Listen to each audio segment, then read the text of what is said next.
Hello students, आइए आप लोग के सामने हम उपस्थित हैं और आप लोग के बीच में जो है क्लास 10 का जो हम लाइफ प्रोसेस लेसन 1 है उसका हम स्टडी कर रहे हैं।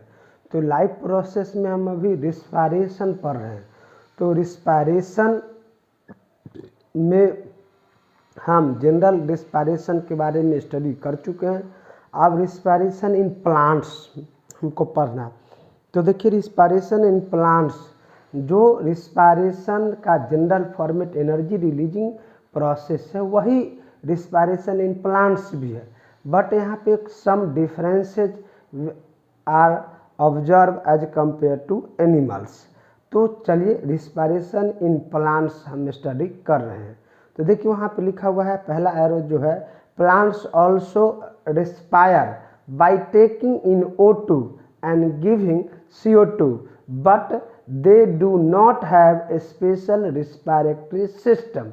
देखिए प्लांट जब रिस्पायरेशन परफॉर्म करता है तो वो भी ऑक्सीजन का टेक ओवर करता है और कार्बन डाइऑक्साइड रिलीज करता है, बट वो प्लांट में जो रिस्पायरेशन के लिए कोई स्पेशलाइज ऑर्गन नहीं प्रेजेंट होते। जिस प्रकार ह्यूमन में स्पेशलाइज ऑर्गन फॉर रिस्पायरेशन होते हैं, उस प्रकार एनिमल में कोई स्पेशल रिस्पायरेटरी ऑर्गन प्रेजेंट नहीं होते। दूसरा चीज मिसकॉन्सेप्ट रहता है पर्सन में कि प्लांट फोटोसिंथेसिस परफॉर्म करता है, और प्लांट फोटोसिंथेसिस परफॉर्म करता है तो ऑक्सीजन गैस रिलीज आउट करता है और कार्बन डाइऑक्साइड गेन आउट करता है। ये जो ऑक्सीजन रिलीज आउट करना और कार्बन डाइऑक्साइड गेन जो करना, ये जो प्रोसेस है फोटोसिंथेसिस का है, ये रिस्पायरेशन का है। रिस्पायरेशन में भी प्लांट ऑक्सीजन को टेक ओवर करेगा और कार्बन डाइऑक्साइड को रिलीज करेगा, but in day time plant not take outside oxygen and not giving CO2, only give O2, because inside plant respiration through carbon dioxide use and oxygen also use through form in respiration। देखिए photosynthesis में जो oxygen मतलब product के form में form हुआ था उसी का प्लांट जो है डे टाइम में यूज कर लेता और आउटसाइड से ऑक्सीजन नहीं लेता, और कार्बन डाइऑक्साइड जो रिस्पायरेशन के थ्रू जो डे टाइम में बनता है उसको फोटोसिंथेसिस में यूज कर लेता है, न कि इन्वायरमेंट में रिलीज करने का काम करता है।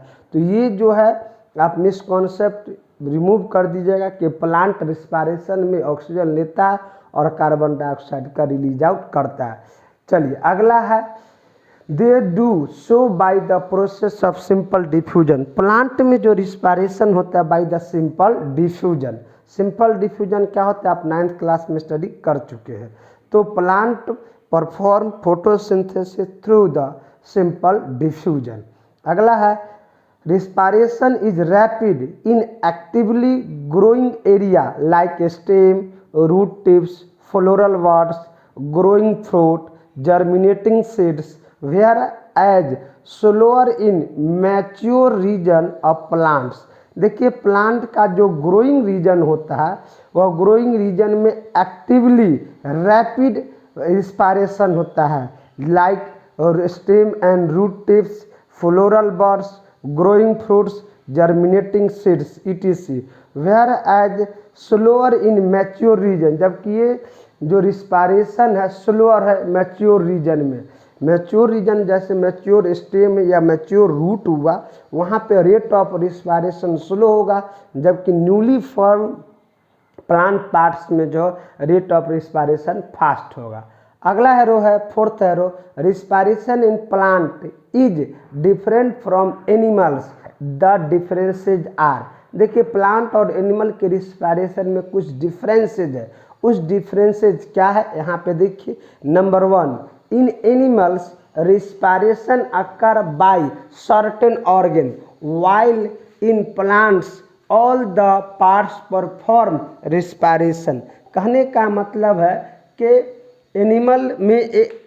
एनिमल में एक सर्टेन पार्ट जो है वह रिस्पायरेशन परफॉर्म ऑर्गन परफॉर्म करता है, जबकि प्लांट में जो है रिस्पायरेशन जो है ऑल पार्ट्स, मतलब प्लांट का जो भी पार्ट्स है, ऑल पार्ट फॉर फोटोसिंथेसिस। तो in animal specific organ perform respiration, wherein plants all the parts perform respiration. Number 2, in animals the transport of gases is slow, but in animals it is quick because plant require less energy than animal. देखिए plant में transport of gases slow होता है, slowly transport of gases in plant, but in animal gases transport quick because plant require less energy as compared to animal. Animal में energy का requirement ज़्यादा होता है, यही कारण गैस का ट्रांसपोर्टेशन क्विक होता है, जबकि एनिमल में एनर्जी का रिक्वायर कम होता है, तो ट्रांसपोर्ट ऑफ गैसेज जो है वह स्लो होता है। नंबर 3 है, in animals respiratory gases are transported over long distance due to circulatory system, whereas in plants little transport of respiratory gases. देखिए एनिमल्स में जो रिस्पायरेटरी गैसेज होता है like carbon dioxide transported over long distance, whereas in any plants respiratory gases are little transport because of lack of circulatory system in plant. Plant में circulatory system absent होता है, और circulatory system absent होने के कारण little transport of gases, not a long distance of transport of gases in plants. अगला number 4 है, breathing is not involve in plant respiration unlike animal respiration. देखिए animal respiration में ब्रीदिंग जो है observe होता है, जबकि प्लांट रिस्पायरेशन में ब्रीदिंग इन्वॉल्व नहीं होता है, because in animals rate of respiration is fast so that breathing is observe, whereas in animals rate of respiration is slow so that the breathing is not observe. हम plant में breathing को observe नहीं कर सकते, जबकि animal में breathing को आप ऑब्जर्व कर सकते हैं। चलिए अगला है number 5, in plants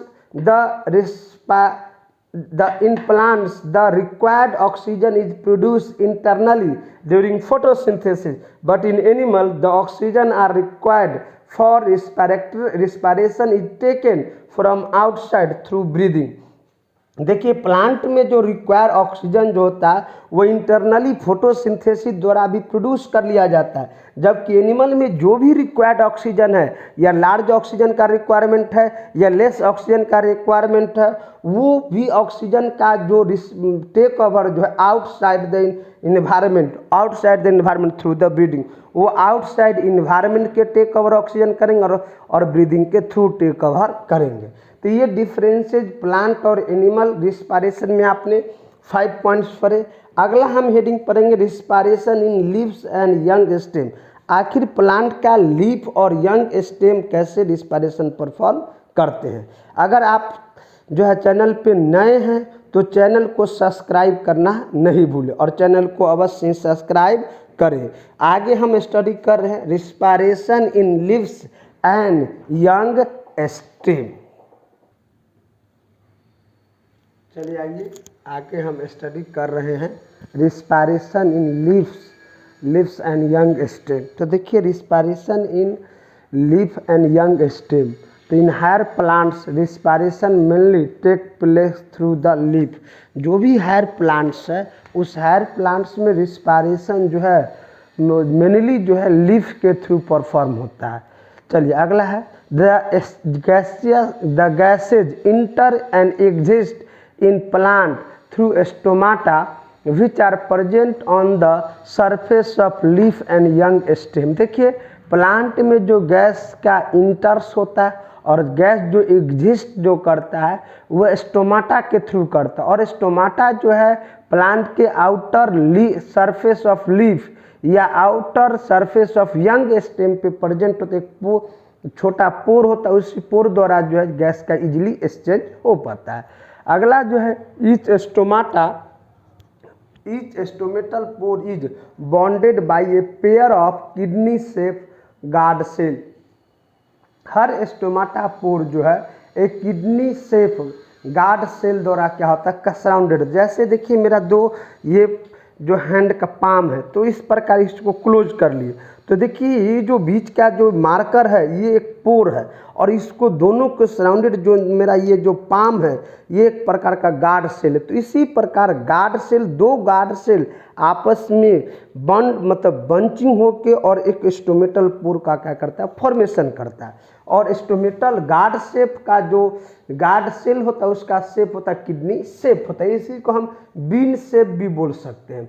the opening and closing of stomata depend upon the changes in turgor pressure of these guard cell. देखिए स्टोमाटा का ओपनिंग होना और स्टोमाटा का क्लोजिंग होना ये डिपेंड करता है turgor pressure of guard cell. आखिर जो गार्ड सेल है उस गार्ड सेल का टर्गर प्रेशर क्या है। अगला एरो है respiration in leaves occur during day as well as night time. देखिए प्लांट में जो रिस्पायरेशन होता है वो डे टाइम में भी होता है और नाइट टाइम में भी होता है, but photosynthesis occur only during day time. देखिए फोटोसिंथेसिस केवल डे टाइम होता है, नाइट टाइम में नहीं होता। So the net exchange gaseous exchange from leaf very in day and night time. इस आधार पे गैसियस का जो नेट एक्सचेंज जो गैस का जो लीफ में है वह डे टाइम और नाइट टाइम में दोनों बदलते रहता है। नाइट टाइम में गैस का अलग एक्सचेंज होता है और डे टाइम में अलग एक्सचेंज होता है। देखिए डे टाइम, तो डे टाइम में rate of photosynthesis greater than the rate of respiration, मतलब डे टाइम में रेट ऑफ फोटोसिंथेसिस ज़्यादा होगा और रेट ऑफ रिस्पायरेशन कम होगा। तो जब फोटोसिंथेसिस द्वारा O2 प्रोड्यूस होगा तो कुछ O2 some O2 used by the plant rate of photosynthesis में some used oxygen in respiration, और रिस्पायरेशन के थ्रू जो प्रोड्यूस होगा CO2 उस CO2 को इन्वायरमेंट में रिलीज नहीं करके वह प्लांट फोटोसिंथेसिस में क्या करे यूज कर लेगा, और सम ऑक्सीजन रिलीज इन इन्वायरमेंट। तो देखिए प्लांट फोटोसिंथेसिस ऑक्सीजन यूज किया प्रोड्यूस किया डे टाइम में, उसको प्लांट रिस्पायरेशन में यूज किया और उसको इन्वायरमेंट में रिलीज किया, और प्लांट द्वारा जो रिस्पायरेशन में जो CO2 प्रोड्यूस किया गया उस CO2 को वह प्लांट फिर से फोटोसिंथेसिस में क्या करेगा, यूज कर लिया जाएगा। तो डे टाइम में ओनली O2 रिलीज होता है, कार्बन डाइऑक्साइड का रिलीज देखने को आपको प्लांट में नहीं मिलेगा। तो in day time plant only release O2 not release carbon dioxide. Some amount of carbon dioxide take, मतलब कार्बन डाइऑक्साइड गेन कर सकता है मगर रिलीज नहीं कर सकता। Night time no photosynthesis, night में फोटोसिंथेसिस नहीं होगा बट रिस्पायरेशन होगा, so that only CO2 release by plant. तो नाइट टाइम में प्लांट केवल CO2 क्या करेगा, रिलीज करेगा, एंड O2 गेन, यहाँ पे आप लिख सकते हैं एंड O2 गेन। तो नाइट टाइम में फोटोसिंथेसिस नहीं होगा, रिस्पायरेशन होगा, जिस कारण जो है प्लांट CO2 रिलीज करेगा, release by plant and O2 gain, और ऑक्सीजन क्या क्या करेगा, गेन करेगा।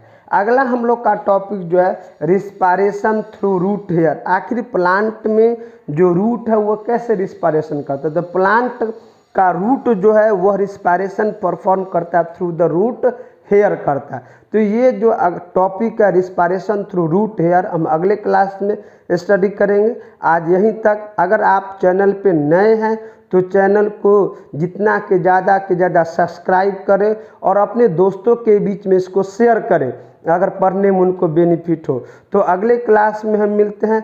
आज के लिए इतना ही। जय हिंद।